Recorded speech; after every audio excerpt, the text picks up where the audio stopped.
Let's talk about scatterplot, correlation, and regression.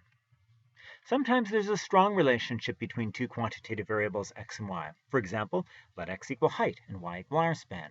Or let x equal the weight of a car and y equal the gas mileage. When there's a strong relationship, you can predict one variable if you know the value of the other variable. For example, here are the heights and arm spans of 30 NBA prospects in the upcoming draft.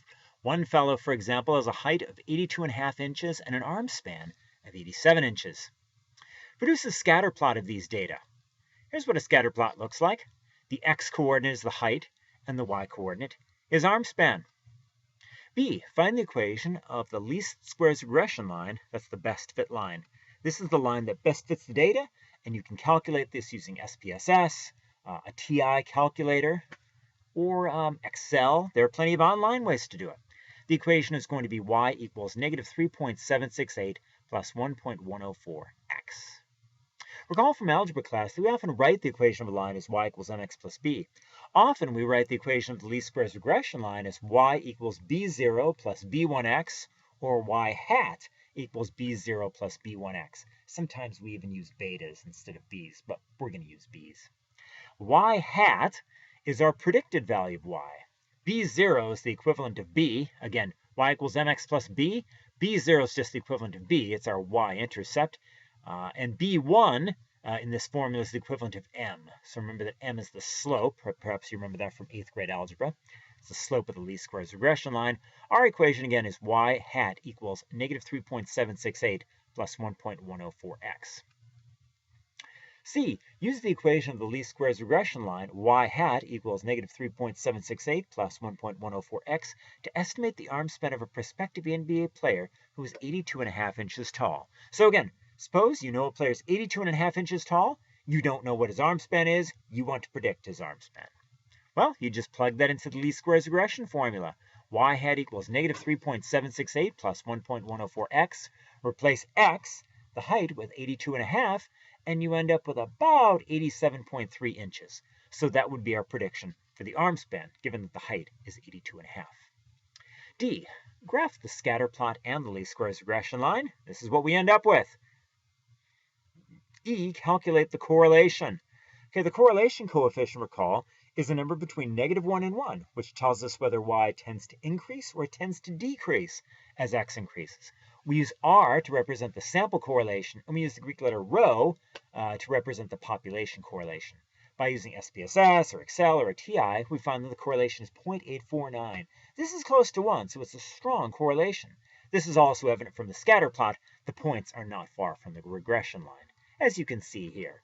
These points are pretty close to the regression line, and so we know that the correlation is going to be pretty good. F, suppose x is 1.4 standard deviations above the mean. Predict how far above the mean y will be. Well, if x is 1 standard deviation above the mean, then we would predict that y will be r standard deviations above the mean, where again r is the correlation. Similarly, if x is 1.4 standard deviations above the mean, then we would predict that y will be 1.4r standard deviations above the mean. Again, however many standard deviations x is from the mean, you predict that y is that many standard deviations from the mean times r. So in this case, 1.4 times 0.849, that's about 1.2 standard deviations above the mean. That would be our prediction for y. G, calculate the coefficient of determination. Coefficient of determination tells us what proportion of the variation in y is predictable from x. Coefficient of determination is r squared, in other words, correlation squared. So that's going to be, here that's going to be 0.849 squared, in other words, 0.721. And again, here's what we mean when we say that the coefficient of determination is 0.721. This is the proportion of the variation in y that is based on the value of x. And again, the proportion of the variation in y that's based on the value of x is 0.721. In other words, if you look at these values, notice y is all over the place. Here's a high y value, here's a low y value. But a lot of the variation in y can simply be explained by the variation in x. The reason this y value is so high is because the x-coordinate is so high. It's about 82.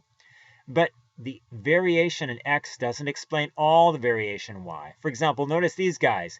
These guys all have the same x. For these guys, the height is 76. inches, and yet they all have different arm spans. So even given a particular value of x, there's still some variation in y. And yet, 72% of the variation in y can be explained simply by variation in x. It's attributable to variation in x.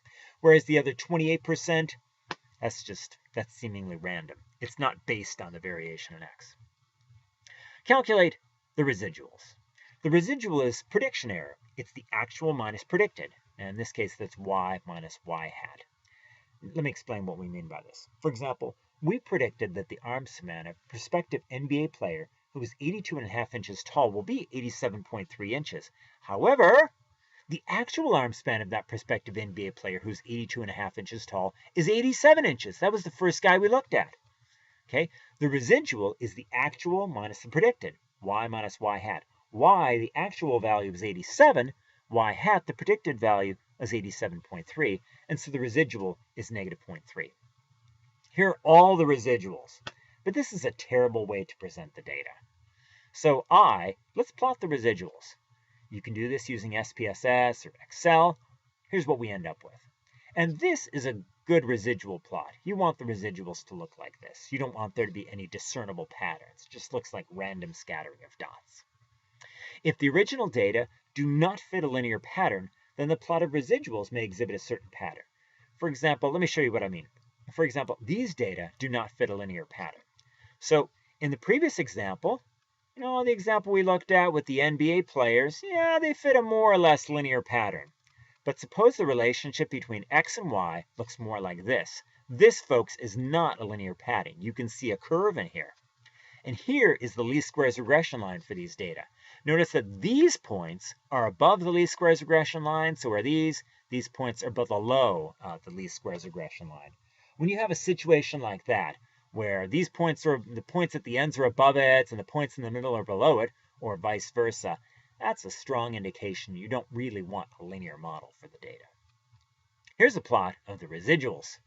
Okay, when the residuals look like this, when you don't have that random scattering, that blob, when you can see a pattern, this discernible pattern, that's an indication that a linear model is really not the best model for the data.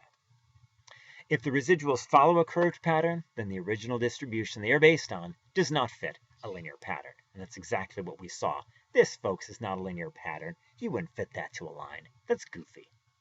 If the plot of residuals, now, moreover, another example, if the plot of residuals looks like a fan, see how it spreads out over here? It's narrow to the left, and as you go out, it fans out wider to the right. If the plot of residuals looks like a fan, then you should transform the data somehow. Now, that's beyond the scope of this course. You should not simply find the least squares regression line. That's going to be deceptive. So in this case, we have a situation called heteroskedasticity. Very fun word, longest word we'll encounter in the course. That's just a fancy word, meaning that the variation of the residuals depends on the value of x. So when x is small, there's not much variation in the residuals. The variance is small. When x is large, the variance of the residuals is larger. So the variance of the residuals depends on the value of x. That's heteroskedasticity. J, find S of E, the standard deviation of the residuals. And again, we're not talking about that fan pattern. We're talking about height to predict arm span. We're going back to that example. Standard deviation of the residuals, there are different ways you can do this. You can simply use SPSS to do that. And when you do it, you find that S of E is 2.1945.